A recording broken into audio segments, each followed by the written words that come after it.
La Escuela Superior de Administración Pública ESAP fue creada mediante la Ley 19 de 1958. Esa ley la constituyó como un establecimiento público nacional de carácter universitario, adscrito al Departamento Administrativo de la Función Pública, con autonomía académica, administrativa, financiera y patrimonio independiente, tal como lo establecen las normas del sector educativo en general y del servicio público de la educación superior.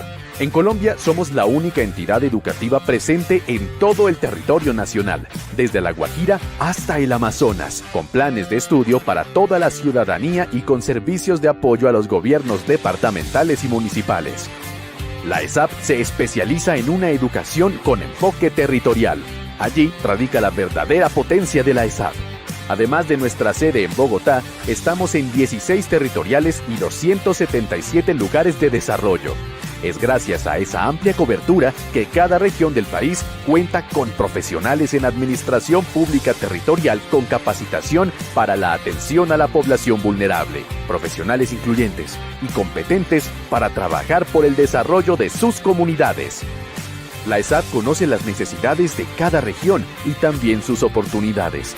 Por eso la ESAP ofrece una educación de calidad mediante 13 programas académicos. En pregrado, la ESAP imparte las carreras de Administración Pública Territorial y Economía Pública, y en posgrados, 2 maestrías y 10 programas de especialización. La ESAP cumple su misión a través de 4 escuelas. La Escuela de Cultura Política y Democrática llamada Yo Elijo Saber. La Escuela de Formación para Servidores Públicos de Municipios con Planes de Desarrollo con Enfoque Territorial. La Escuela de Formación Política y Ciudadana Jóvenes Constructores del Cambio. Y la Escuela de Empoderamiento y Participación Mujeres, Potencia del Cambio. Con estas 4 escuelas, la ESAP capacita a quienes se dedican al servicio público y a las personas con la ciudadanía colombiana que tengan interés en ampliar sus competencias y en liderar sus comunidades. Como aliada estratégica del Estado, la ESAP apoya a las entidades en sus procesos de reorganización y diseño institucional y brinda asesoría técnica a los municipios de Colombia. Además, a quienes ocupan cargos en el servicio público de nivel directivo y asesor y a quienes participan en corporaciones públicas. La Escuela de Alto Gobierno de la ESAP potencia y fortalece sus capacidades.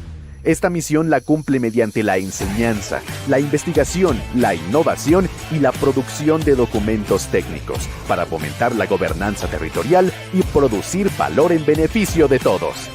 De esta manera, la ESAP forma en distintos saberes y en todas las categorías del conocimiento y del gobierno para la gestión de lo público, por sus procesos misionales de formación, investigación, internacionalización, capacitación y fortalecimiento académico. Durante sus 66 años de historia, la ESAP es reconocida por formar profesionales con alta calidad académica, que contribuyen a que las organizaciones públicas adelanten gestiones eficaces y eficientes.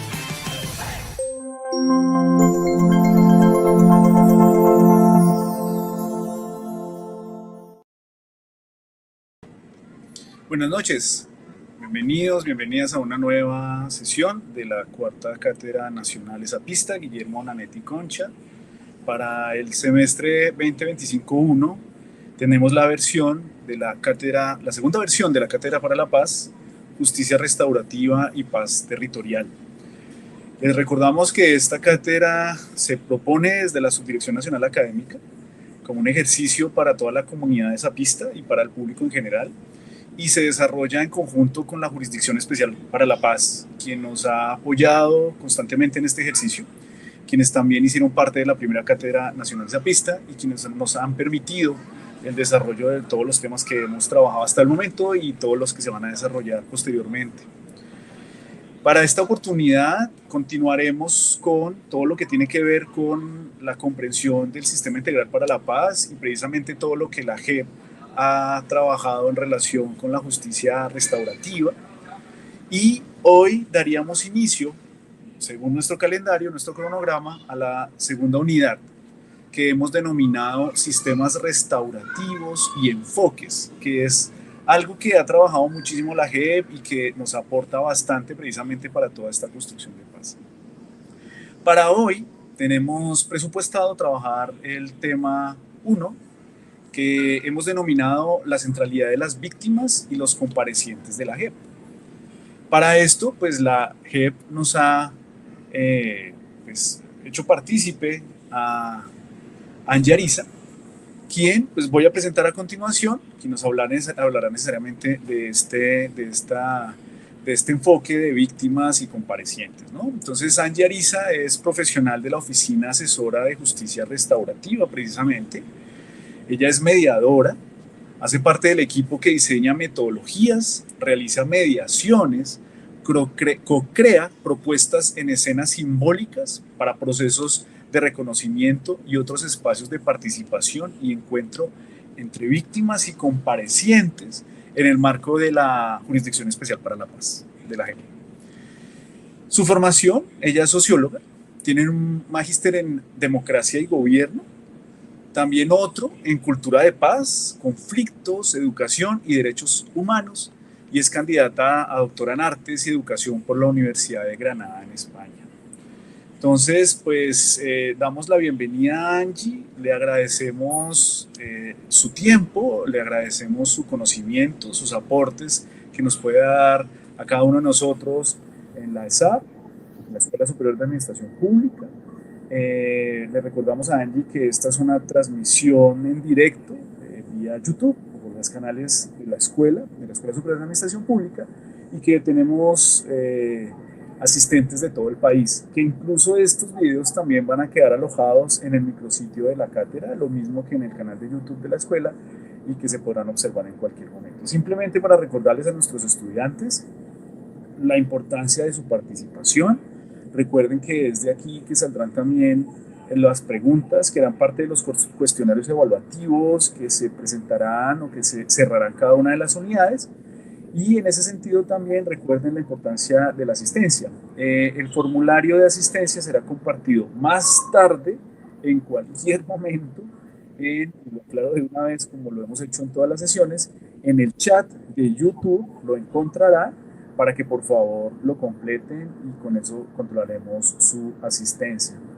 Entonces, pues sin más, recuerden también a una cosita puntual, ¿no? Recuerden que todas las preguntas, así como los comentarios que están poniendo en el chat de YouTube, todas las preguntas serán compartidas posteriormente a nuestra invitada, Angie Ariza, para que tengamos un diálogo final sobre este tema que nos convoca hoy, ¿no? Que es el de la centralidad de las víctimas y los comparecientes de la JEP. Muchísimas gracias, Angie, por estar con nosotros. A ti el micrófono. Buenas noches a todos y todas. Buenas noches. Mi nombre es Angie Ariza y mi seña es esta. Como bien me presentaba el profesor, hago parte del equipo de la Oficina Asesora de Justicia Restaurativa, que dentro de la Jurisdicción Especial para la Paz se dedica a diseñar o a apoyar procesos que básicamente acompañan ese momento de encuentro entre las víctimas y los comparecientes. Me alegra mucho, estaba leyendo sus comentarios, ver que se conectan desde sitios tan diversos. Me gustaría más poderlos ver, pero bueno, voy a estar muy pendiente también de sus comentarios, de sus preguntas. Para cualquier duda, cualquier interés que vaya surgiendo frente a lo que les vaya contando, poderles ir también que la conversación sea lo más interactiva posible en la medida de las posibilidades.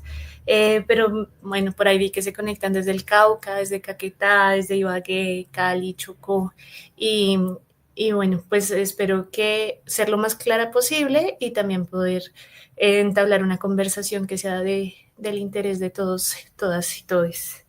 Entonces, pues les había preparado una presentación, si me colaboras, Camila, con la presentación.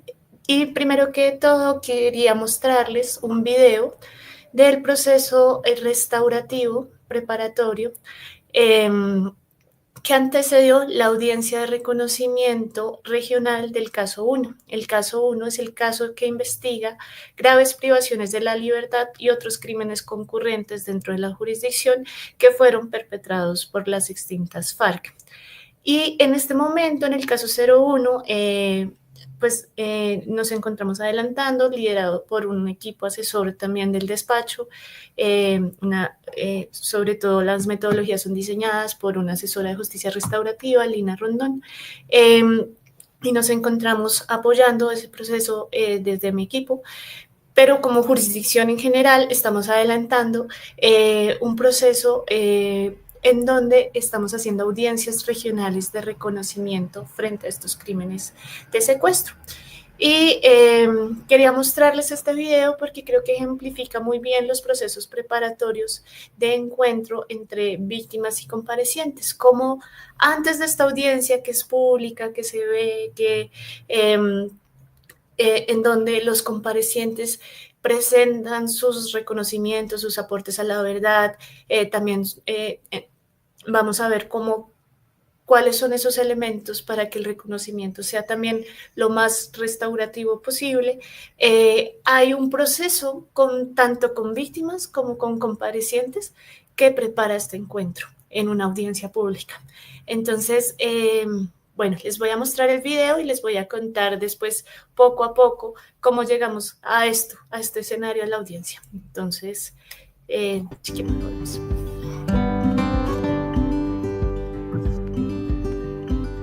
El secuestro es un delito grave que nosotros debemos reconocer con todas sus características, porque es que el secuestro en cada persona dejó unas huellas distintas.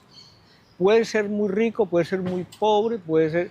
En cada persona dejó unas huellas muy diferenciadas, pero muy marcadas. Y entonces eso es lo que nosotros estamos aprendiendo aquí en estas reflexiones que estamos haciendo tanto en este evento como en lo que venimos haciendo durante todo el proceso de paz. Antes de llegar a una audiencia de reconocimiento de verdad, en la que los comparecientes de las extintas FARC-EP aceptan ante la justicia, las víctimas y la sociedad su responsabilidad por los secuestros perpetrados, hay una preparación psicosocial y jurídica de casi 4 meses, tanto para quienes sufrieron el dolor como para quienes lo causaron. La idea es que las víctimas lleguen a la audiencia con las herramientas necesarias para expresar con claridad las verdades que esperan conocer, hacer las preguntas que se han guardado durante décadas y decir lo que desean que se reconozca. Y, por otro lado, que los comparecientes tengan las herramientas emocionales para escuchar esos relatos de dolor, acercarse al daño que causaron y así responder y reconocer lo que hicieron. Las víctimas expresan todo lo que han sentido, todo lo que han vivido, el dolor que han tenido en un espacio más privado y protegido, de manera que el día de la diligencia las víctimas pueden escoger qué van a decir en público y los comparecientes están preparados para responder como quisieran responder. Es decir, toda la preparación está dirigida a que tanto víctimas como comparecientes puedan, en un espacio que es tensionante, con cámaras, con público, en un espacio judicial, decir aquellos que tienen la voluntad de decir. Yo por eso le dije a Pachuchino, es como una familia. Estas personas que están a su cargo son como hijos suyos. ¿Qué hacemos nosotros como padres? Muchas veces hacernos cargo de los errores de nuestros hijos. Entonces yo quiero que usted se haga cargo de esos errores.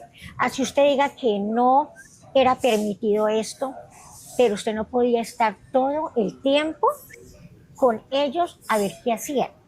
Entonces reconoció y dijo, y en la sentencia y en todo, voy a reconocer de que sí pasó. Y eso me dio como una voz de alivio. Nosotros no teníamos idea porque no pensábamos en nosotros, en ellos, sino en nosotros, en nuestras necesidades. Pero cuando venimos al acuerdo y vemos directamente a las personas que fueron víctimas, y entonces por eso decidimos aceptar que el secuestro era un delito grave que debíamos de reconocer. La preparación de los comparecientes también, digamos, busca que sea genuino el reconocimiento y no que hagan un guión de reconocimiento, sino que, digamos, no se les enseña qué es lo que le tienen que decir a la víctima, sino que van como adquiriendo herramientas para oír y para poder articular su palabra frente a la víctima. Hay encuentros individuales y colectivos para las víctimas en los que se les cuenta quiénes son los comparecientes, que van a reconocer en audiencia pública su responsabilidad por haber liderado y ejecutado en las regiones la política de secuestro del secretariado de las extintas FARC-EP. Y, por otro lado, en esos encuentros a los comparecientes se les habla de los casos de las víctimas que son el centro del proceso judicial para que puedan tener claro qué aportes puntuales a la verdad o de reconocimiento pueden hacer. Al final, las víctimas se encuentran en privado con los comparecientes. Este espacio también permite diferenciar la idea que se tiene del otro y de lo que fue en el pasado, contrastándola con quienes son en el presente. Encontrar a las dos partes solamente con la idea que tiene podría alentar un montón de emociones, rabias, reacciones que se tienen al imaginario del otro y no al otro como en realidad es. Entonces, esa aproximación que hacemos de las dos partes para el encuentro requiere trabajar mucho con esas ideas. Siempre uno los miraba, o siempre los he mirado como que eran esas personas poderosas, como esas personas que con un arma pueden intimidar a otro. Hoy vi unos seres humanos ya con unas edades avanzadas, con un cansancio, algo de que ellos quieren reintegrarse a la sociedad y que quieren hacer cosas por las víctimas. Pues yo tenía una imagen muy mala, ¿no? Y ahora me cambió, porque los veo como cabizbajos, como arrepentidos. Los maltrata la conciencia. La conciencia les dice, esto está mal hecho, mal hecho, y muy arrepentidos los veo. Me conmovió, ¿no? Y yo le dije a él, le hice la pregunta, ¿no, usted tiene hijos? Le dolió mucho.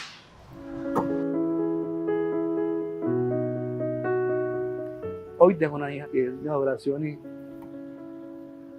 y cada que me la disfruto como más, a veces llegan a mi cabeza que esas personas que estuvieron peleando la libertad fueron secuestradas de las cosas hermosas que se perdieron. Y eso me ha hecho más entrar en razón de que definitivamente de las cosas que no se tienen por qué ver en este país, el secuestro de personas, eso es una práctica que no puede seguir existiendo en la dinámica de los colombianos ni en el mundo.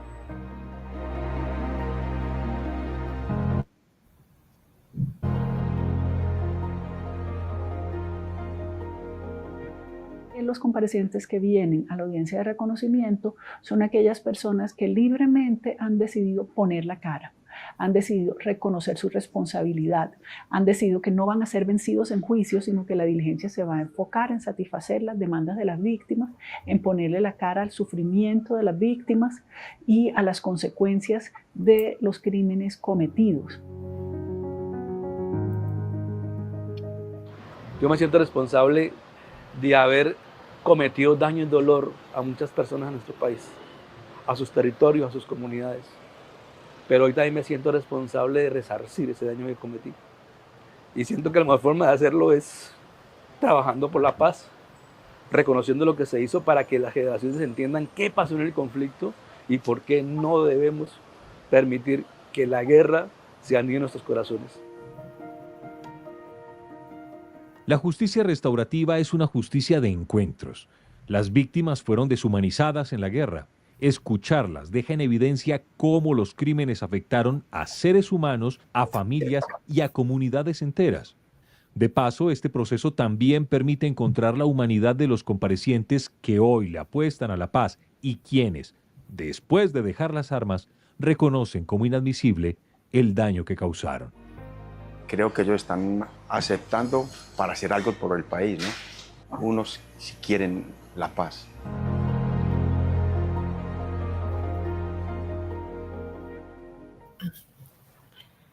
Bueno, estaba viendo que algunos de ustedes me estaban preguntando por el link. Estos videos están en el canal de la jurisdicción. Pueden buscar proceso restaurativo y como esto, hay varios videos que documentan cómo fue el proceso restaurativo de distintas audiencias de reconocimiento, tanto caso 1, graves privaciones de la libertad, como el caso 3, asesinatos y desapariciones presentadas como bajas en combate, que son las audiencias de reconocimiento que hasta el momento en sala de reconocimiento se han hecho.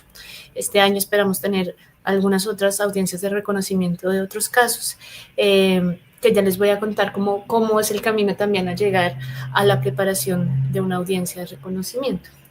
Pero como podemos ver en este video, un poco el proceso lo que busca es la posibilidad de ver al otro y de ver a ese otro que causó un daño irreparable. Partimos de eso porque, como quizás lo han visto en otras clases, pues la jurisdicción busca investigar, juzgar y sancionar los crímenes más graves y representativos que se cometieron en el marco del conflicto armado, hasta pues, antes del 2016, de diciembre del 2016. En este sentido, la idea es que los responsables puedan ver al otro a quien se le hizo daño, se puedan ver la gravedad del daño causado, la dimensión del daño causado, también la especificidad del daño causado en la diversidad de víctimas del país, que los daños son también diferenciales y también puedan mencionar estos crímenes en su gravedad, como son crímenes de lesa humanidad, crímenes de guerra, crímenes no amnistiables. Entonces, para llegar a ese proceso, pues a ese punto, pues hay que hacer un proceso de preparación por separado entre las partes, tanto las víctimas como los comparecientes, que pueda hacer ese acercamiento de manera progresiva. ¿Para qué lo hacemos? Para que sea una acción sin daño, un proceso cuidado, en donde tanto víctimas como comparecientes tengan todas las herramientas que les permitan participar de la diligencia de una manera informada y con las herramientas psicosociales que le permitan también, pues, cuidar al otro en su humanidad, que es lo que finalmente queremos con este proceso. No es un proceso en el que, digamos, a los comparecientes se les diga qué decir, sino que ellos mismos tengan el espacio para elaborar sus propias reflexiones. Alguno de los comparecientes justo de este proceso que fue el bloque, el antiguo Comando Conjunto de Occidente en Cali, pues que operaba en el Valle, en el suroccidente del país, nos decía que en la guerra el ruido de la pólvora no les dejaba escuchar, y que ahora tenía la posibilidad de reflexionar sobre el daño que había causado. Y en la audiencia también es pública, la pueden ver, varios de estos comparecientes decían o le reconocían a las víctimas cómo a partir de sus testimonios o de sus intervenciones lograron entender la gravedad de lo que habían hecho, la dimensión de este daño.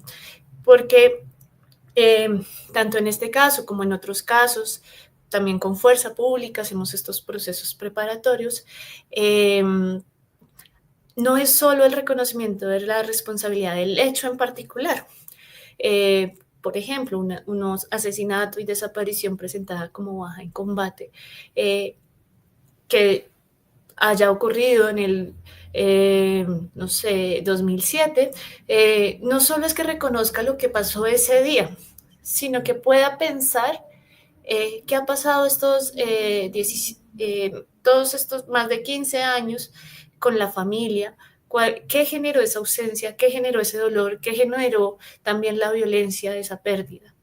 Y que ellos puedan verlo y puedan nombrarlo y puedan también dimensionar su gravedad. Entonces, lo que hace este proceso es que no solo reconozcan responsabilidad por el día de los hechos, sino también por lo que ha pasado con estas familias y con las víctimas durante años y años en donde el sufrimiento se perpetúa y donde se afectan proyectos de vida, relaciones familiares, digamos, como los crímenes interfieren en distintos aspectos de la vida, la salud, daños a la salud, daños económicos, daños patrimoniales, como estos crímenes afectan distintas esferas de la vida y afectan también distintos miembros de la familia o de la comunidad, incluso a la ciudadanía y al país, ¿no? También hablamos de daños a la ciudadanía en términos de cómo estos crímenes que suceden en Colombia, que sucedieron y que se siguen reproduciendo lamentablemente, también dañan lo que como ciudadanos creemos que es posible que suceda en el país, como estos estándares morales frente a lo que es posible. Y poder mencionarlo y poder nombrarlo también es una posibilidad de decir, esto sucedió de esta manera, dañó a las víctimas y al país de esta manera, a los territorios también, porque también hablamos de víctimas, por ejemplo, el río Cauca es una víctima en la Jurisdicción Especial para la Paz, fue acreditado como víctima. Y poder entender cómo sucedieron estos crímenes, nombrarlos, nos permiten decir también cómo pensar, cómo no repetirlos. Y pues eso, en un país como Colombia, pues cobra una importancia muy grande. Entonces, si quieres, vamos a la siguiente diapositiva, por favor. Entonces, la apuesta de la justicia restaurativa en la jurisdicción busca ver estos daños causados. Entonces, como les decía, no es solo un reconocimiento de la responsabilidad por los hechos, sino por el daño que se causó. Busca que sea una justicia participativa, en donde también la verdad se construye dialógicamente, donde las víctimas tienen garantías para su participación, para una participación informada, acompañada, donde ellos están asesorados también por sus representantes judiciales y tienen acompañamiento psicosocial, pues en el marco del proceso jurídico.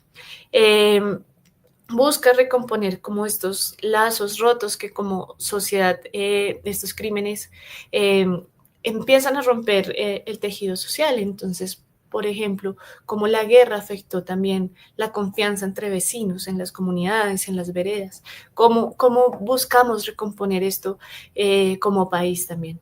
Y también reintegrar a las partes a la sociedad. Y una apuesta de la jurisdicción es que, y acá lo hilo con la primera pregunta que nos hacían, de cómo garantizar que los comparecientes efectivamente contribuyan a la verdad y a la reparación, pues a la restauración, es que la apuesta de la jurisdicción es también que si bien los comparecientes en este modelo de justicia transicional reciben ciertos beneficios, pues esos beneficios no son incondicionados y ellos tienen que cumplir con lo que en la jurisdicción le llamamos un régimen de condicionalidad, es decir, los compromisos.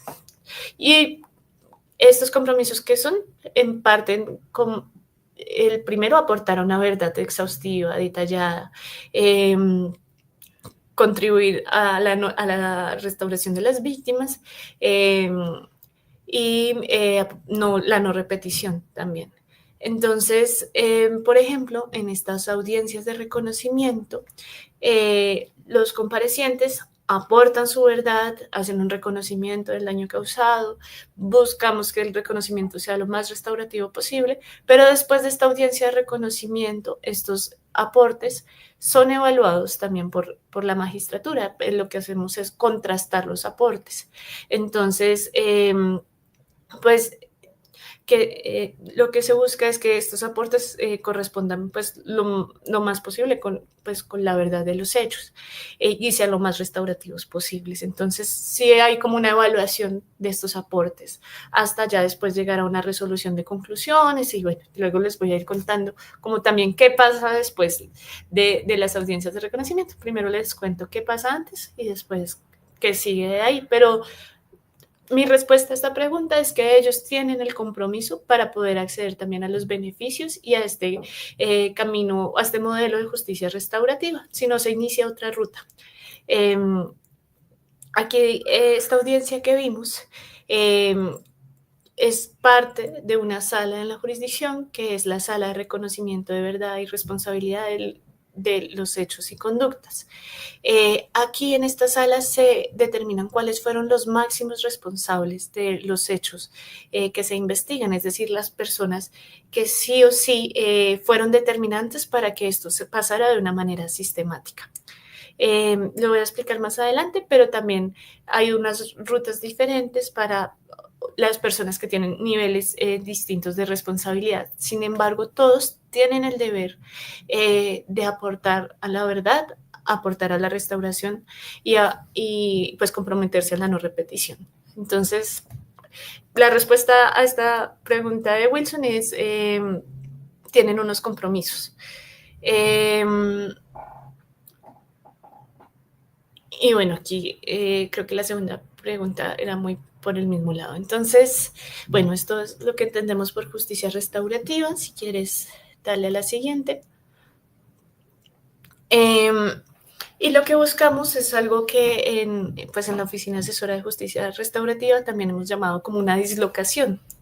Es porque pues algunos de estos comparecientes, incluso sus representantes, incluso nosotros como funcionarios,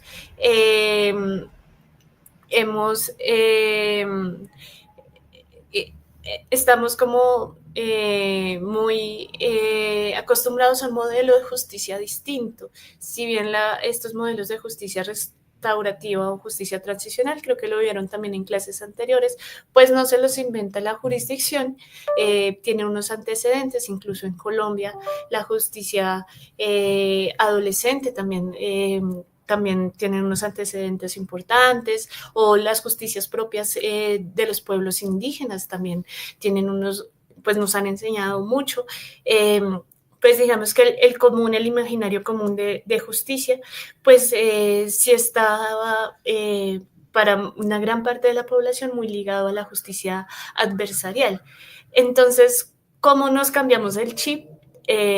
Tanto víctimas, comparecientes, funcionarios, representación, todos los actores involucrados para contribuir y participar en este modelo de justicia restaurativa.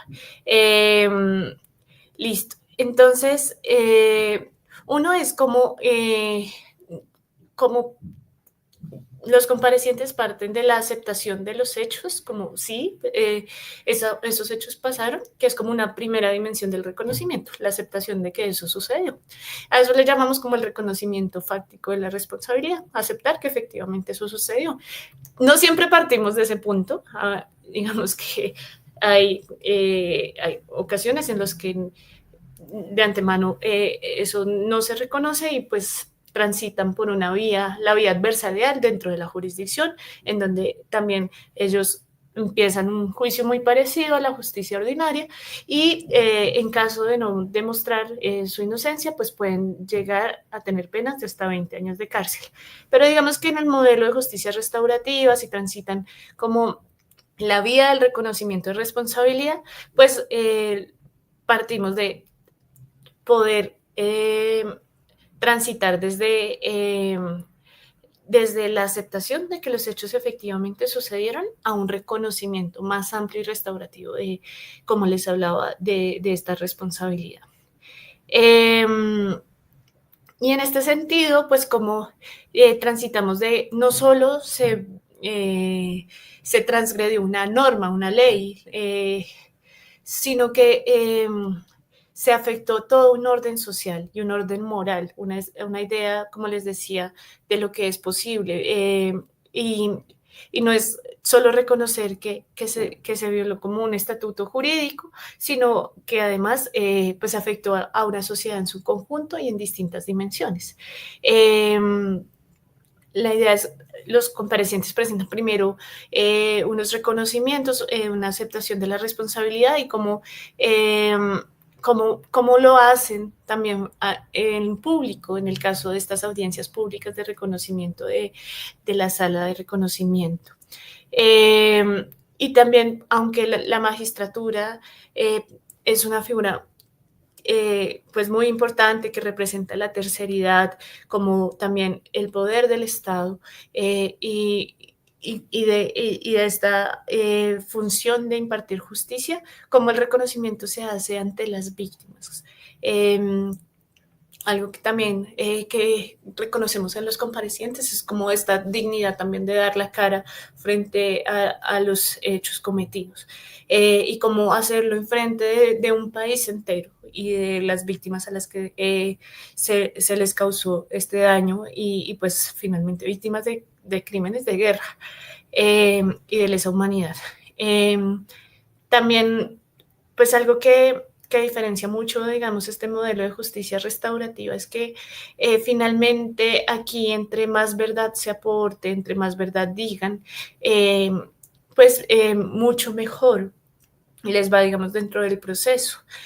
Puede que en justicia ordinaria algunas estrategias de defensa sean distintas y, por ejemplo, en el caso 03, en el caso de ejecuciones, asesinatos presentadas como falsas, como bajas en combate, los conocidos falsos positivos, se ha investigado mucho cómo después de los hechos hubo distintas estrategias de ocultamiento ante la investigación judicial. Entonces, cómo se dieron versiones falsas, cómo se mancilló el buen nombre de las víctimas, montándoles antecedentes judiciales, unos expedientes falsos. Entonces, en la justicia ordinaria había mucho ocultamiento. Eso hacía parte incluso de los crímenes y también de los daños al buen nombre. Pero aquí lo que buscamos es que las estrategias de defensa cambian, porque acá, digamos, en lugar de ocultar, lo que se busca es completar la verdad más exhaustiva y más detallada posible, y en ese sentido ese es el umbral que busca pues esta justicia restaurativa, que se dé la mayor, digamos, que supere, por ejemplo, lo dicho en justicia ordinaria, que los aportes sean novedosos también. Y esos aportes se van construyendo también con los equipos de defensa. También buscamos construir una relación muy colaborativa con los equipos de defensa, que igual hay algo que es importante decir acá, que las personas que acompañamos estos procesos preparatorios de las audiencias de reconocimiento no hacemos parte de la magistratura o de las salas, la sala de reconocimiento o la sala de definición de situaciones jurídicas, donde también se han hecho algunas audiencias, sino que hacemos parte de la Secretaría Ejecutiva, es decir, nosotros no tenemos injerencia en las decisiones judiciales. ¿Por qué hacemos eso? Para no ser juez y parte de los procesos como jurisdicción. Entonces, sí, digamos que estos procesos preparatorios, la magistratura y sus equipos están pendientes de qué está pasando, pero no ingieren directamente para mantener como la imparcialidad también de sus decisiones. Si quieres, seguimos. Bueno, esto creo que ya lo hablamos, restaurar el tejido social, atender el daño, las afectaciones. Listo. Entonces, ¿cómo se llega a una audiencia de reconocimiento? ¿Cuál es el proceso que sigue? Pues que antecede todo esto y cómo se inicia un proceso de preparación de una audiencia de reconocimiento. Digamos que los casos se abren también gracias a los informes que presentaron las víctimas y sus organizaciones. La jurisdicción ha recibido muchos informes que le han permitido conocer las gravedades del conflicto armado. En los casos, pues de hecho los casos se organizan gracias a estos informes que presentan las víctimas, las instituciones también hemos recibido informes de la Fiscalía, por ejemplo. Entonces ese es como el punto de partida. Después, los comparecientes presentan sus versiones voluntarias frente a los hechos en los que participaron. Estas versiones voluntarias las dirige los despachos relatores de cada uno de los casos y ahí se busca conocer mejor cómo sucedieron estos crímenes. Esto se hace, digamos, son los comparecientes dando su versión. no es un lugar de encuentro entre víctimas y comparecientes. Después de estas versiones que dan los comparecientes, las víctimas tienen el derecho, y de hecho a lo largo de todo el proceso, de presentar observaciones frente a eso que se les trasladó y que pudieron también escuchar de los comparecientes. Algunas pueden ver estas versiones también en salas espejo, pero no, digamos que no es un lugar de encuentro o de diálogo las versiones voluntarias. Se les trasladan a través también de sus representantes judiciales, ellas las conocen en su totalidad y pueden presentar observaciones frente a lo dicho. Después de esta contrastación entre los informes, entre las observaciones de las víctimas, entre las versiones voluntarias de los comparecientes, sale un auto de determinación de hechos y conductas. En este auto de determinación de hechos y conductas, pues básicamente es como los resultados de esta investigación, qué pasó, cómo sucedió, cuáles fueron los patrones que siguieron. Por ejemplo, en el caso 01 se habla de graves privaciones a la libertad con fines de intercambio por guerrilleros que estaban presos, que esa es como una de las modalidades. Otras con fines financieros, secuestros, graves privaciones de la libertad con fines financieros, es decir, las FARC buscando financiación también para su organización, y la otra, graves privaciones de la libertad con fines de control social. Entonces, en esa autodeterminación de hechos y conductas, lo que pasa es que se empieza a detallar cómo sucedió, cómo fue posible que esto se presentara de una manera sistemática, y se hacen imputaciones de responsabilidad. Entonces, aquí se imputan, en el caso de la sala de reconocimiento, a los máximos responsables de esos hechos. Si quieres, sigue. Y ahí entonces empieza con este autodeterminación de hechos, de determinación de los hechos y conductas, en donde ya hay una imputación, empieza el proceso preparatorio hacia las audiencias de reconocimiento. Después de esta audiencia de reconocimiento, como la que vimos en el video, estos aportes a la verdad son contrastados. La magistratura mira como la calidad de estos aportes, también con la información que tiene, con lo que se ha permitido, con lo que ha reconstruido sobre cómo sucedieron los hechos, y sale una resolución de conclusiones. Y ahí ya empieza todo el proceso hacia la imposición de sanciones en el tribunal para la paz. Hasta el momento, como tal, la jurisdicción no ha puesto como la primera sanción.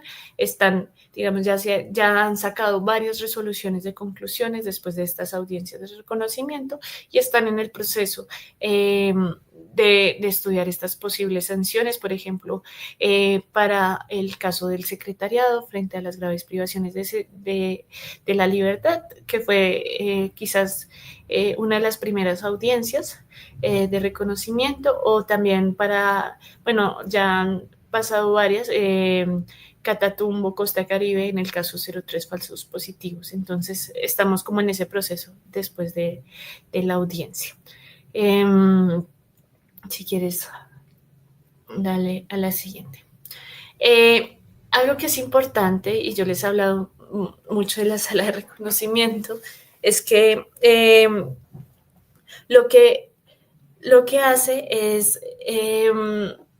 cuando sale este autodeterminación de los hechos y conductas, cuando dicen, bueno, esto sucedió así, de esta manera, con estos patrones, estos son los máximos responsables para que esto haya sido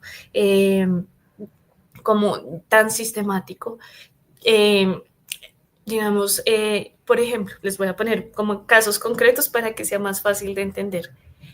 Tenemos el caso 03 en Casanare. En este caso, la autodeterminación de hechos y conductas logró determinar, bueno, 25 máximos responsables que aceptaron responsabilidad frente a los hechos o sea, se les imputó y la aceptaron frente a esto que pasó en Casanare, porque en Casanare la dimensión de los asesinatos y desapariciones presentadas como bajas en combate en 3 años superan más de las 250 víctimas. Siempre para ver cómo lo grave que fue esto en Casanare, digo, es como si uno hiciera la división y si esto hubiera pasado así, es como un falso positivo, conocido como falso positivo, 1 cada 3 días. En 3 años, la dimensión fue muy grande. Entonces, estas 25 personas participan en una audiencia de reconocimiento que sucede en septiembre del 2023. Esa audiencia es pública. Sin embargo, para cada uno de estos hechos, de estos más de 250 hechos, igual hubo personas que participaron directamente en estos hechos. Si bien no tienen una responsabilidad, como tienen, por ejemplo, altos mandos que fueron imputados, como Henry William Torres Escalante, Gustavo Rivas Tovar, bueno, o incluso personas que no tenían alto mando, pero que fueron determinantes para que esto sucediera, como terceros civiles que fungían como reclutadores, reconocidos como reclutadores, pero que en realidad secuestraban, pues sacaban con engaños a las personas para que fueran víctimas. Y algunos de ellos también fueron determinados como máximos responsables porque su rol era tan importante para que esto sucediera de una manera tan sistemática.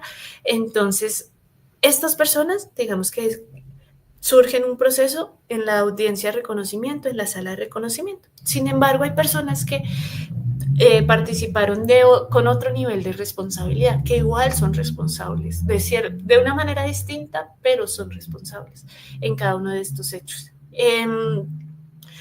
Entonces, estas personas se les conoce como partícipes no determinantes y ellos hacen un proceso en donde también tienen que aportar verdad, también tienen que aportar a la restauración, pero en otra sala, en la sala de definición de situaciones jurídicas. Y ustedes se podrán imaginar la cantidad de comparecientes que hay en la sala de definición de situaciones jurídicas, porque si hay 25 máximos responsables en Casanare, que la cantidad de otros miembros de la fuerza pública que se vieron involucrados en estos hechos, pues es mucho mayor. Entonces, ellos también tienen que aportar y se han hecho algunas audiencias que también algunas son públicas, algunas son privadas, también dependiendo de varios factores. Y hemos también empezado a hacer ese camino de cómo ellos aceptan su responsabilidad en distintos niveles, cada uno desde su rol. Incluso el que dice, yo estaba solo prestando guardia ese día, pues como su responsabilidad también en los hechos y en el sufrimiento y en los daños causados a la familia, desde ese rol que tenía ese día, incluso después en el ocultamiento de los hechos, cómo reconoce eso y cómo aporta verdad frente al rol específico que tuvo. Entonces, digamos, en estas audiencias, la que les acabo de mostrar en el video, estamos hablando sobre todo de máximos responsables, que fueron mandos medios, en este caso en el video que les mostré, del Comando Conjunto de Occidente, que operó en el suroccidente del país, pero sin embargo, digamos, en el caso de los secuestros, estos son los mandos medios del Comando Conjunto de Occidente. Sin embargo, ¿qué pasa con los otros guerrilleros? Los guerrilleros que estaban bajo el mando de estas personas como máximos responsables, pues ellos están después en la sala de definición de situaciones jurídicas. Espero no haberme enredado mucho con esta explicación jurídica, pero me parecía importante que pudiéramos saber por qué hay unos que están respondiendo, digamos, en sala de reconocimiento, en estas audiencias un poco más grandes, y otros tienen un nivel de responsabilidad distinto, pero aún así tienen que cumplir estos compromisos. Bueno, de esto hay mucha tela que cortar. Yo espero hacerles una introducción lo más clara posible. Espero no estar hablando muy rápido. Bueno, igual yo ahorita leo sus comentarios. Aquí me los están pasando también por el chat privado. Entonces, lo que buscamos también en estas audiencias y en los procesos restaurativos de la jurisdicción es que las víctimas puedan tener la verdad, una verdad que para ellas resulte restaurativa. Y en ese sentido, a veces las víctimas llevan muchos años investigando lo que les pasó y ellas son expertas en sus hechos, más que nadie. Ellas más que nadie le pueden dar a uno las coordenadas de lo que sucedió. Más que nadie conocen sus territorios también. Pueden narrar sus hechos con un nivel de detalle al que a nosotros incluso como jurisdicción nos es difícil llegar y determinar. Entonces a veces la verdad no es solamente eso que falta por saber, no es solo la pregunta de cómo pasó, a veces es por qué también. Son preguntas mucho más reflexivas que le hacen a los comparecientes, como el por qué, o incluso verdades que ellas ya saben, pero que es distinto escuchar de la voz de los comparecientes. Entonces, pasa mucho. En el caso 3, yo les hablo mucho del caso 1 y el caso 3 porque son los casos que más acompaño. Entonces, es de donde más les puedo hablar. Entonces, pasa mucho en el caso 3 que se dañó el buen nombre de las víctimas de estos asesinatos y desapariciones.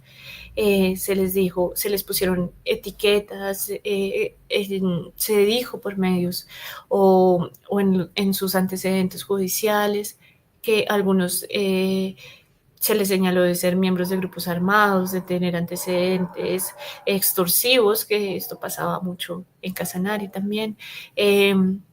Y aunque las familias sepan quiénes eran sus familiares, y ellas saben el padre que era, el hermano que era, el sobrino que era, ellos saben, ¿no? Ellos más que nadie saben quién era su familiar. Es distinto que sean los comparecientes quienes reconozcan que no era ningún guerrillero, que no era ningún extorsionista, escucharlo de su voz.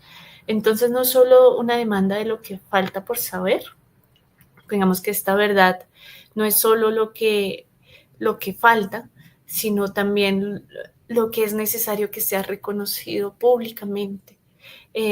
Incluso algunas de las acciones restaurativas que piden las víctimas son actos públicos que restauren ese buen nombre, en este caso, por ejemplo.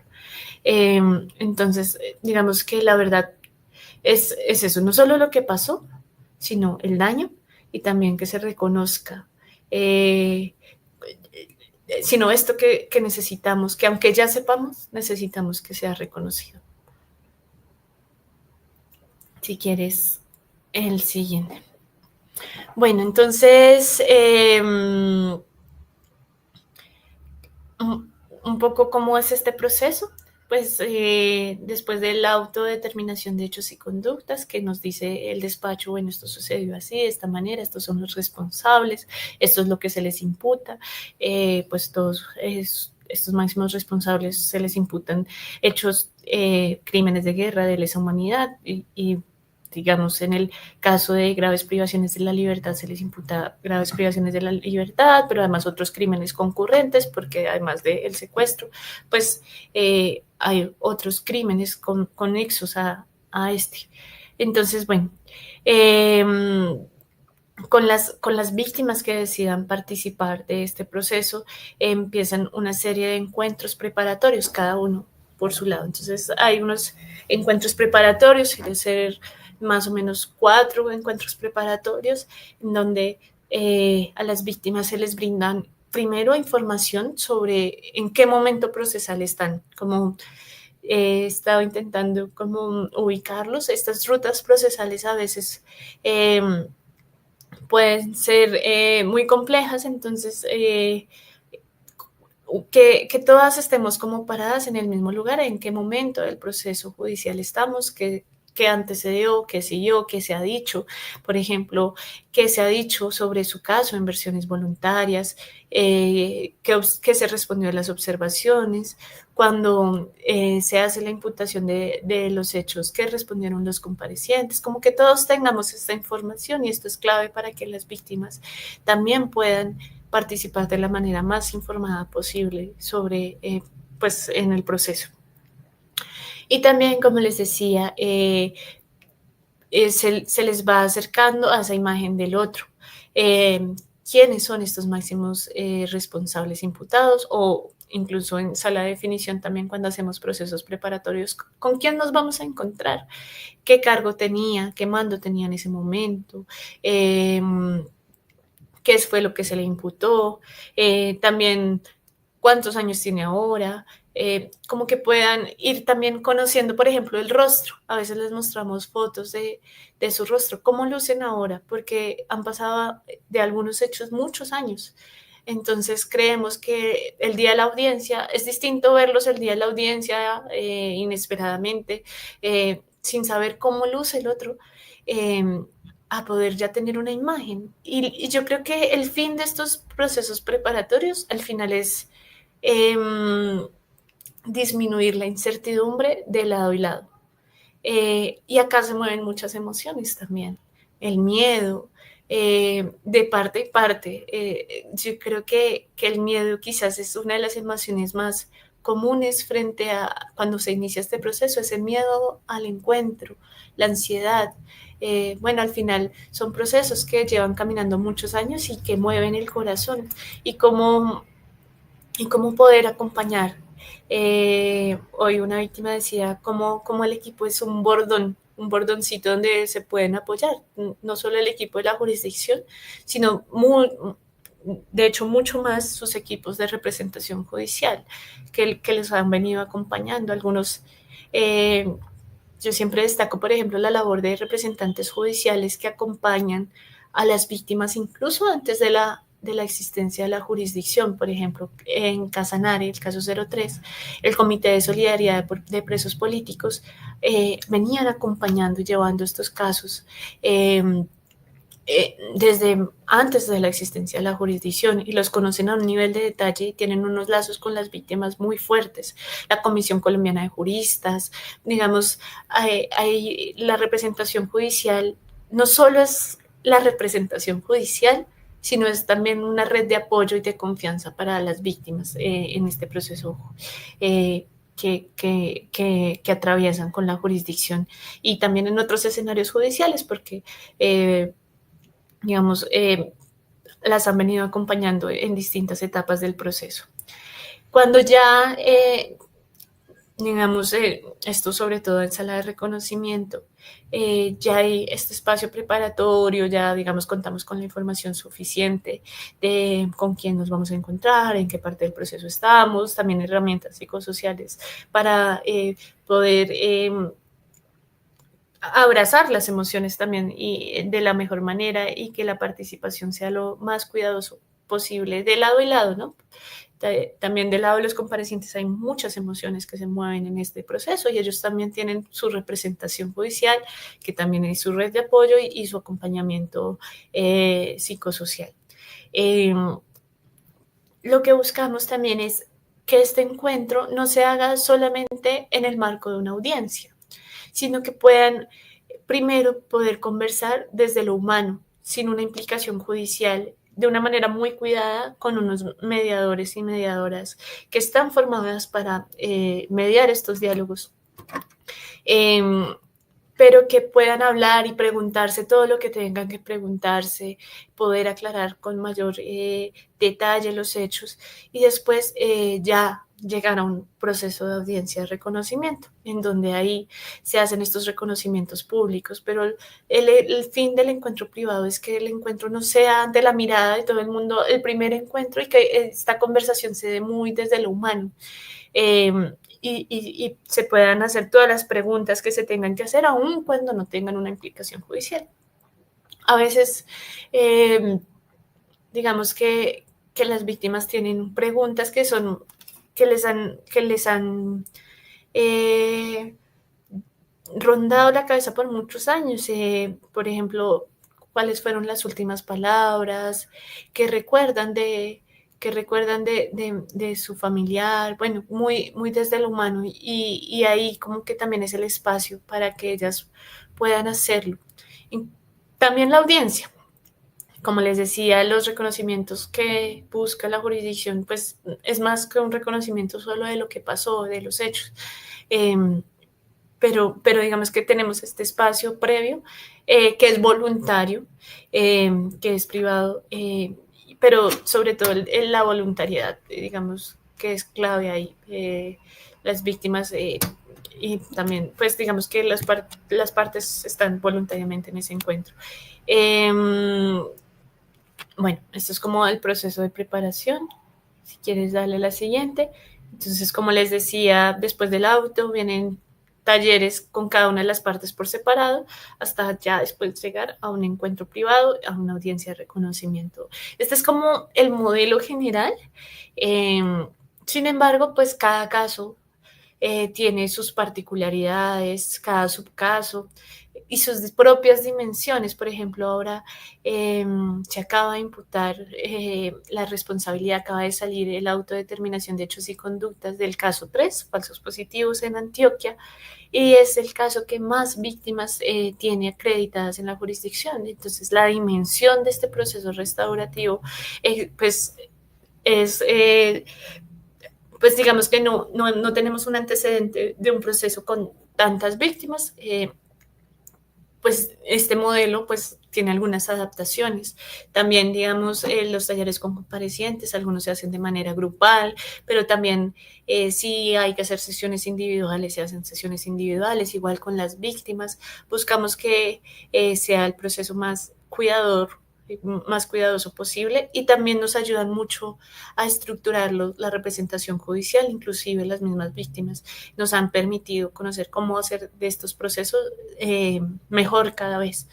Pero esto es como el esquema general del que partimos, y luego pues lo vamos adaptando de acuerdo a cada caso, a cada proceso. Si quieres, siguiente. A esto quería llegar también cuando les decía que buscamos un reconocimiento que no sea solamente de los hechos. Digamos que hay varias dimensiones del reconocimiento que se buscan en los comparecientes. El reconocimiento fáctico, que es efectivamente que los hechos sucedieron. Esto parece pues evidente, pero pues no siempre se partía de ahí. Digamos que es como el punto de partida, reconocer que sí sucedió. Incluso para algunos casos es un reto, es esta primera dimensión del reconocimiento, que se reconozca que esto sí pasó. También está un reconocimiento jurídico, es decir, que se pueda mencionar estos hechos en las categorías, digamos, que se mencionen en su gravedad con el nombre que son, no son errores. A veces cuesta mucho mencionarlos como crímenes, porque como que la imagen de sí mismo como criminal es difícil de procesar como un responsable de un crimen. Sin embargo, digamos que algo que sí se necesita en este reconocimiento es que se reconozca esta gravedad en cuanto a crímenes de lesa humanidad, crímenes no amnistiables, crímenes de guerra, que se usen las palabras que le dan el peso y la gravedad de lo que se está juzgando. Y ya el reconocimiento, la dimensión restaurativa también, que parte de estas dos, del reconocimiento de los hechos y de su gravedad, pero uno, que no se justifique los hechos. Y algo que se trabaja en estos procesos preparatorios es un poco pensar en qué tanto se están justificando los hechos, que es distinto de explicar el contexto. Sin embargo, pues una cosa es explicar un contexto y otra cosa es justificarlo por ese contexto. Entonces, por ejemplo, en el caso de secuestros, graves privaciones de la libertad, una cosa es explicar el contexto frente a las condiciones del cautiverio, y otra cosa es poder dar justificaciones como pues eran las condiciones de la guerra o otro tipo de justificaciones que pueden darse frente a estos hechos. Entonces, lo importante es poder pensar y reflexionar sobre qué justificaciones se están dando, y un reconocimiento restaurativo pues realmente asume su responsabilidad sin justificar estas decisiones también que se tomaron. En otra dimensión, estas dimensiones, digamos, del reconocimiento, de que se crearon, las creó el despacho del caso 01, el despacho de la magistrada Julieta Lemaitre, cuando llama a audiencia al secretariado en el 2022. Entonces, este auto es público, ustedes lo pueden buscar, así con estas letras, JLR 027 del 2022, y ahí se dan estos criterios para el reconocimiento. Aquí es como... Esto es como un modelo que también otros casos han venido adaptando y pues que nos sirve como para entender también qué se busca un reconocimiento de responsabilidad más allá del reconocimiento fáctico. Reconocer el daño causado en su especificidad, como les decía, una cosa es decir, sí, se causó mucho sufrimiento, y otra cosa es poder ver y escuchar de la voz de las víctimas también. La voz de las víctimas le permiten a uno ver esta especificidad también la interseccionalidad del daño, ¿no? O las distintas gravedades o las afectaciones diferenciales, por ejemplo, a niños y niñas, personas en condiciones de discapacidad, al daño diferencial a las mujeres, el daño diferencial a pueblos étnicos, el daño al campesinado, bueno, como distintos tipos de daños, como los mencionamos, más allá de decir sí, se causó mucho daño, mucho sufrimiento. Y es desde la voz de las víctimas donde los comparecientes también pueden empezar a ver como la gravedad y la especificidad de estos daños. Otro de los criterios era, pues, es aceptar la responsabilidad individual. Y esto también, digamos, ¿cuál es el sujeto que se enuncia en el reconocimiento?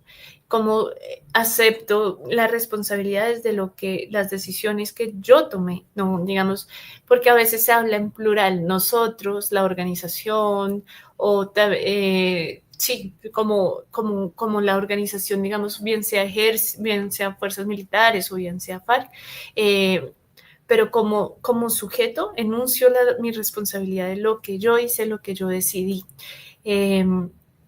Entonces, esto es como también un criterio que permite también que trabajamos mucho en estas sesiones de preparación. ¿Cuál fue mi responsabilidad? Y como les explicaba, digamos, frente al yo solo estaba prestando guardia, y algo que escuchamos mucho es solo recibía órdenes, pues finalmente, ¿cuál es mi responsabilidad individual frente a seguir órdenes que perpetúan crímenes de lesa humanidad? Es también qué nivel de responsabilidad tengo frente a esas decisiones que tome. Entonces, poder aceptar cuál es ese sujeto que enuncia el reconocimiento, desde dónde se enuncia. Y otra es por dar cuenta de su voluntad de resarcir el daño causado y no repetir. Los comparecientes, muchos de ellos ya han venido adelantando trabajos, obras y actividades con contenido reparador y restaurador. Bueno, posiblemente ustedes ya lo han visto antes, la jurisdicción no da reparaciones económicas, indemnizaciones, sino que es las sanciones o los aportes a la restauración de los comparecientes es lo que ellos hacen también, lo que ellos hacen con sus manos. No es, digamos, esto no le quita la responsabilidad a nosotros, pues no quita la responsabilidad que como Estado tenemos frente a la reparación integral de las víctimas. Y bueno, creo que ustedes me estaba escuchando que vieron todo el sistema integral para la paz. La idea es como poder responder a eso de la manera más articulada posible como Estado. Pero lo importante aquí es que los comparecientes puedan dar cuenta también de esa voluntad que tienen de aportar a la restauración. Bueno, como les decía, los apoderados, los equipos de representación jurídica, muchos de ellos también, pues ellos tienen sus propios equipos psicosociales, incluso, bueno, la propia jurisdicción tiene el sistema autónomo el sistema autónomo de defensa, tanto para comparecientes como víctimas que quieran un abogado pues asignado por la jurisdicción. Pero ellos, pues digamos que toda esta diapositiva es para decir que ellos también pues cumplen un rol frente a como red de apoyo, lo que les contaba antes, incluso su acompañamiento psicosocial nos acompaña en este proceso también frente a dar herramientas de cómo darle un lugar a estas emociones. Es muy importante que lo que hemos buscado también en la jurisdicción es que si surge el llanto, si surge la tristeza, si surge la rabia, es una reacción también normal ante la normalidad de la guerra. También, digamos que, cómo darle un lugar a estas emociones y también cómo desde de lado y lado, ¿no? Cómo me permito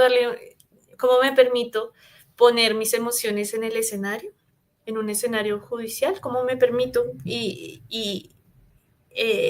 sé que estos escenarios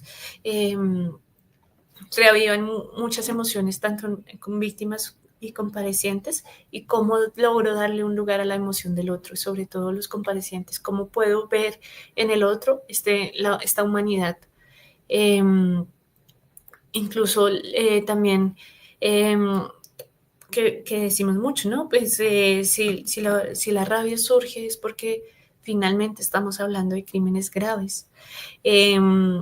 Como también la reconocemos, ¿no? Y bueno, aquí pues como el rol de los apoderados es fundamental en este tejer confianza, en acompañamiento de las emociones, en ser un puente también para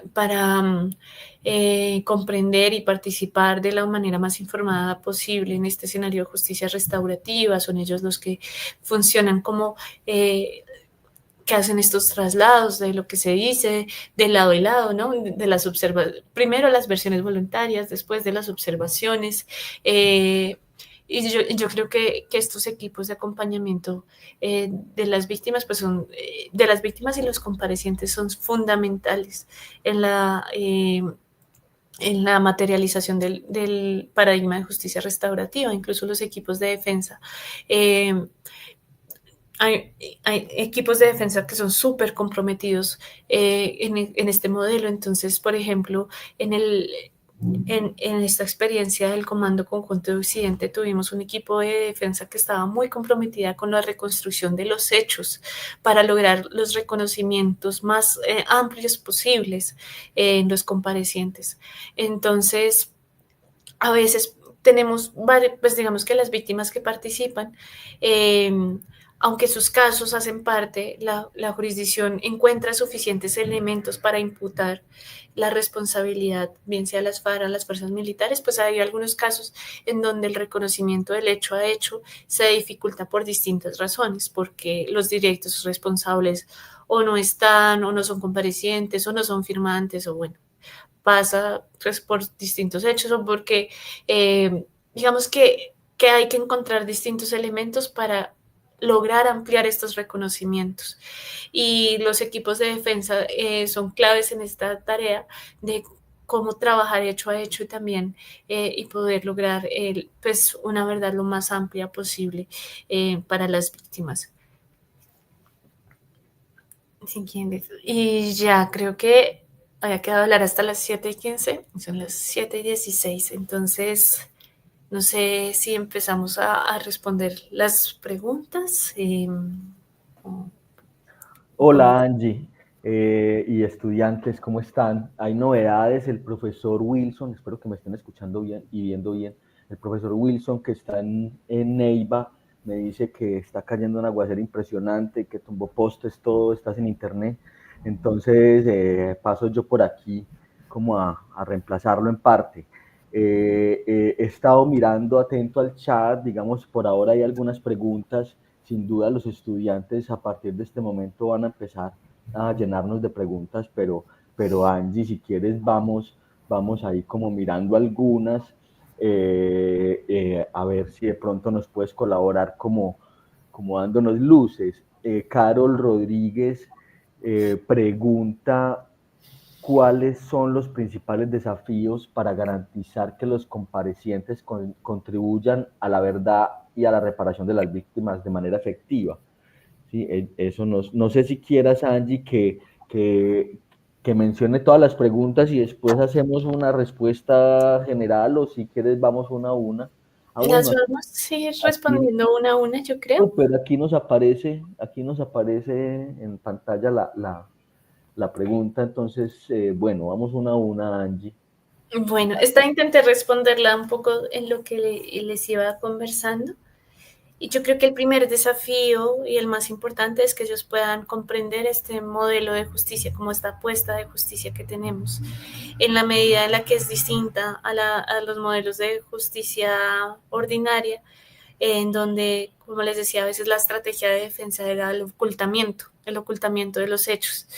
Y sesión número 1 con comparecientes es decirles, mire, esto es... así funciona este modelo de justicia transicional restaurativa, estos fueron los compromisos, sus compromisos, entre más verdad aporte, mucho mejor. Digamos que poder entender cambiar el chip frente a la administración de justicia, creo que es el principal desafío, y una vez eso empieza a andar en la cabeza de los comparecientes, creo que se logran aportes a la verdad mucho más completos. Creo que ese es el principal desafío. Y pues, como les decía, si bien ellos reciben unos beneficios por participar en la jurisdicción, estos compromisos no son irrestrictos y están condicionados a sus aportes. A sus aportes a la verdad, a sus reconocimientos. Entonces, digamos que la participación de un sistema de justicia transicional y también poder recibir una sanción propia de la jurisdicción en el caso de los máximos responsables, que son sanciones que no son, que si bien tienen algunas restricciones de la libertad, no son cárcel. Pues esto, para poder llegar a ese punto, o poder solucionar su situación jurídica en el caso de los partícipes no determinantes, como les explicaba ahí rápidamente, pues esto requiere un cumplimiento de poder aportar a la verdad más exhaustiva y detallada. Entonces, creo que es poder comprender el modelo de justicia, y la otra es pues que finalmente pues ellos tienen unos compromisos en el marco de su comparecencia y de su sometimiento a la jurisdicción. Yo creo que esas dos pueden ser.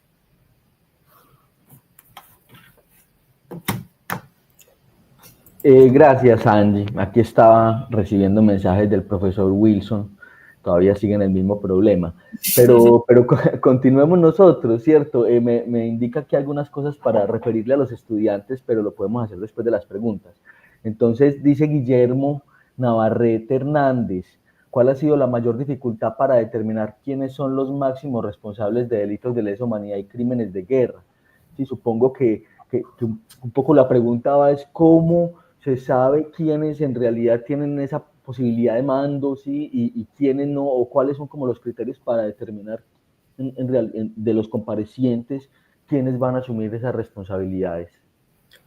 Bueno, como les decía, digamos que esta determinación de máximos responsables la hacen los despachos relatores de cada caso, a partir de la investigación que cada magistrado o magistrada relator del caso vaya llevando a cabo. Digamos, mi equipo como tal, les decía, hace parte de la Secretaría Ejecutiva, entonces no tiene injerencia en cómo se determinan estos máximos responsables, pero entonces, y depende mucho de los criterios del despacho y también de su autonomía como despacho también.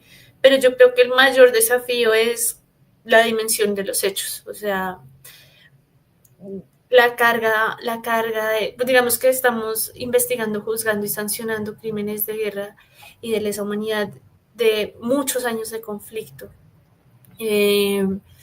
La cantidad de víctimas de secuestro o incluso se ha determinado del caso 03 por lo menos 6.402, y yo creo que la cantidad de información y de actores involucrados puede ser uno de los retos más grandes. Pero como te decía, pues esto depende mucho, los criterios para determinar estos máximos responsables de los despachos y de la magistratura que llevan cada uno de los casos.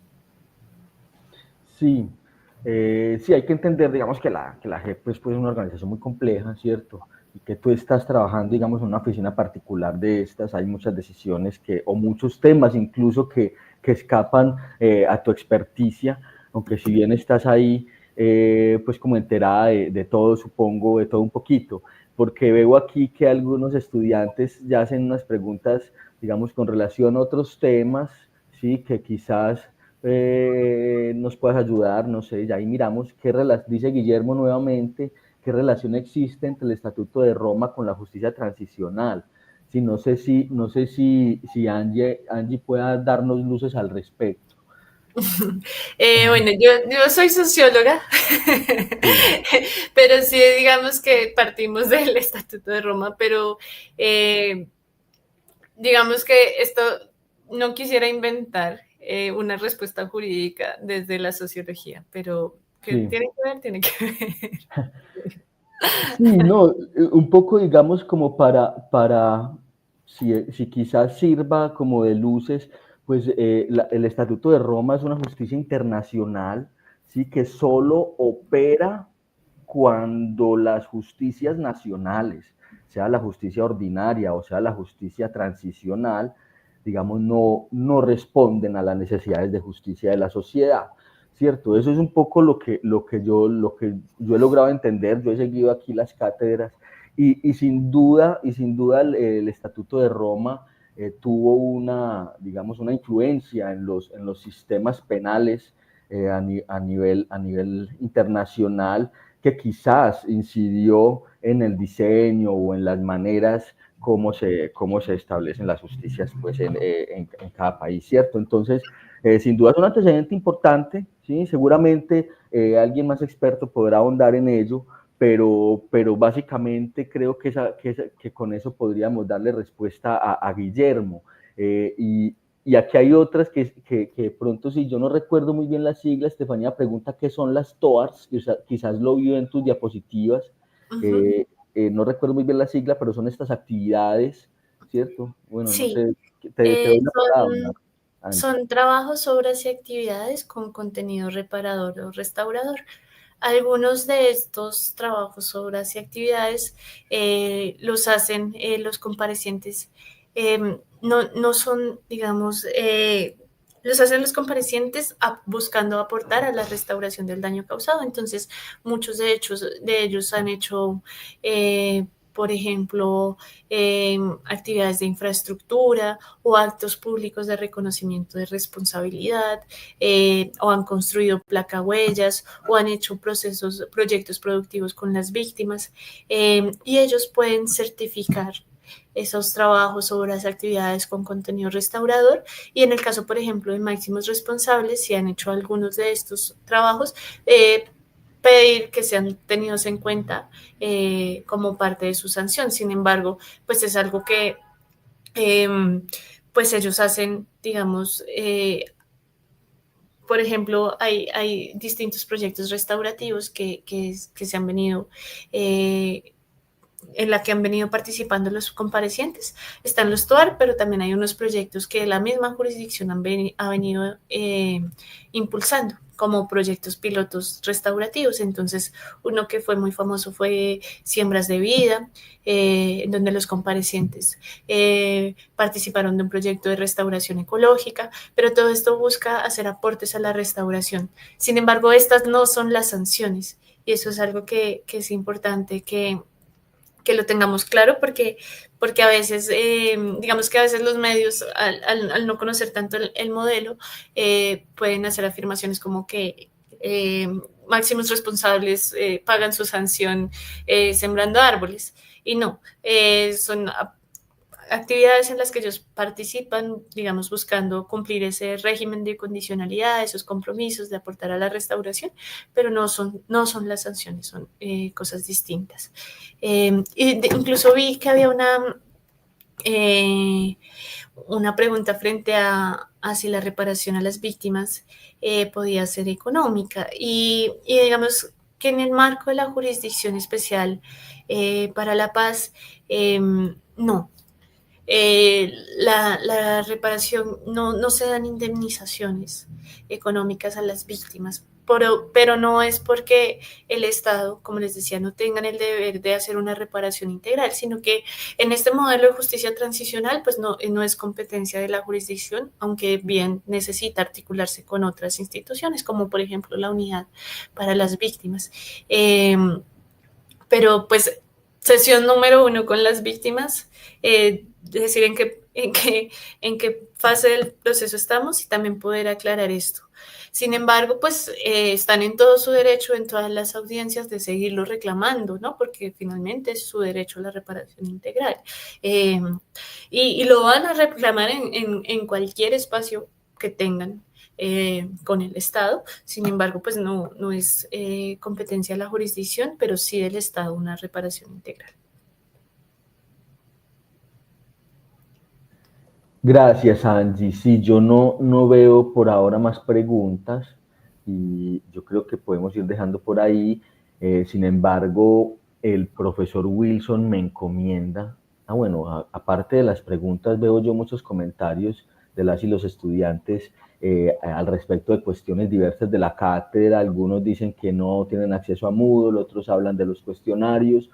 Por favor, todas las preguntas, reiteramos, pueden ser todos los problemas que tengan con la cátedra, pueden comunicarlos a cátedra.esapista@esap.edu.co. Sí, por ahí en el chat también encuentran este correo electrónico. También recuerden diligenciar el formulario de asistencia, está fijado en el chat. Sí, digamos que esa es la única manera por medio de la cual nosotros podemos dar cuenta de que ustedes estuvieron por acá, pasaron por acá. Sé que hay unos que entran y se van, pero que por lo menos tengamos constancia de que están participando y bueno, y recuerden que esto hace parte pues de los criterios de evaluación de la asignatura. Aquí Camila nos vuelve a reiterar el formulario de asistencia. Anuncios, digamos ya con respecto a los plazos, el cuestionario número 1 puede ser respondido hasta mañana a medianoche. Sí, los docentes debieron ampliar el plazo, entonces pueden entrar a Moodle y revisar esto. Eso es una de las cosas. Otra, se amplió el plazo también para el concurso de productos audiovisuales. Este plazo va hasta el domingo a medianoche. ¿Sí? Es un formulario muy sencillo, ojalá se inscriban y bueno, pues hagan sus propuestas, digamos un poco mencionando o dando cuenta o informando o simplemente pues como expresando las cuestiones acerca de ciertos temas particulares de construcción de paz en sus territorios, ¿cierto? Nos interesa conocer cualquier tipo de experiencia relacionada con construcción de paz. Entonces estamos muy atentos allá a eso. Estas propuestas van a tener seguimiento a lo largo de este periodo académico hasta finalizar la cátedra. Y como lo ha mencionado el profesor, pues van a ser publicados, algunos de ellos que se seleccionen van a ser publicados tanto en las plataformas de la JEP, ya miraremos en cuál precisamente, como también en la página web de la ESAP, y ahí miraremos pues en qué concretamente, en qué micrositio lo colgamos. Entonces eso, yo pienso que no tenemos más anuncios y ya podemos ir cerrando. Si tienen, reitero, si tienen dudas, escríbanos al correo de la cátedra. A Angie, Arisa y a la JEP en general les agradezco inmensamente. En verdad, pues estas sesiones han sido muy provechosas. Tenerlos a ustedes ahí, tanto a Boris como a ti, Angie, dándonos detalles muy pormenorizados de cómo transcurren, digamos, estas audiencias y todo este manejo con las víctimas, los comparecientes, digamos, todo esto, pues, por lo menos para mí es conocido. Entonces, sí, sin duda muy interesante. Y no siendo más, veo que siguen escribiendo al respecto pues, dudas con respecto a la cátedra. Por favor, todas a la cátedra.esapista@esap.edu.co. Ahí estoy yo muy atento respondiendo correos. Entonces, Angie, no, te agradezco nuevamente y ojalá no sea la única vez que nos acompañes en estos espacios. Muchas gracias a ustedes por la invitación. Cualquier duda que tengan también de la jurisdicción, pues estamos súper atentos. También buscamos construir a partir de, con la ciudadanía en general. Entonces, al correo electrónico info@gep, ahí estamos súper pendientes. También ahora teniendo en cuenta lo del concurso de medios audiovisuales, de piezas audiovisuales, recomendarles el canal de la jurisdicción. Digamos que el equipo de comunicaciones de la jurisdicción está haciendo un esfuerzo para hacer documentales, piezas que sean mucho más, digamos, que vinculen más a la ciudadanía. Entonces hay podcasts, bueno, digamos que hay unas piezas documentales que creo que pueden ser de interés, entonces invitarlos también a que puedan conocer estos, pues como estas piezas gráficas y audiovisuales que se han hecho que desde quizás sirven de inspiración para que ellos mismos Ajá. hagan su propuesta. Sí, claro. Bueno, no, Angie, muchas gracias. También le agradezco mucho a Camila, que ha estado ahí detrás de cámaras atendiendo a todos nuestros requerimientos. Y bueno, hasta la próxima sesión, el próximo martes, cada martes, ya saben, de 6 a 8, y estaremos atentos a responder ahí sus inquietudes. Muchas gracias. Muchas gracias. Vale, hasta luego.